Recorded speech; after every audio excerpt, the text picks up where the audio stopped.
We all know that November 11th is Remembrance Day, but today, November 8th, is Indigenous Veterans Day, where Canada soldiers of Indigenous background are honored for their service.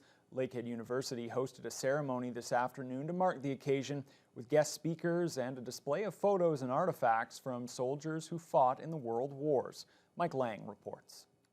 It is an honor to be a Métis veteran and to show that the Indigenous people of Canada are equal to those of non-Indigenous status, and that we fight as a country and as one, and that there's a unity through our being fellow Canadians.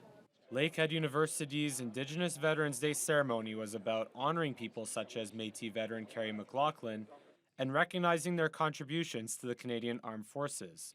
The event was attended by numerous veterans, active soldiers, counselors, and LU representatives, with each of them speaking about the importance of acknowledging Indigenous Veterans Day.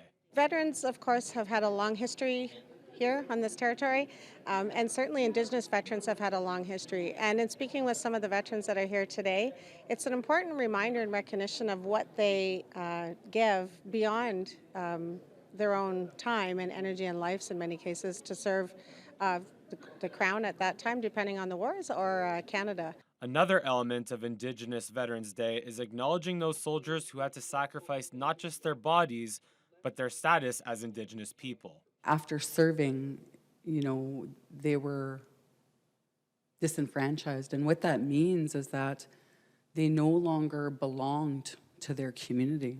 You come back to your country and you're no longer a member of that First Nation. You're no longer considered an Indian under the Indian Act. People who had to, really forsake who they were as people in recognition of the government in order to go serve the very government that was really so very racist towards them. There was also an exhibit that showed photos of Indigenous veterans from the two world wars, highlighting their triumphs and setbacks to remember those who came home and those who did not.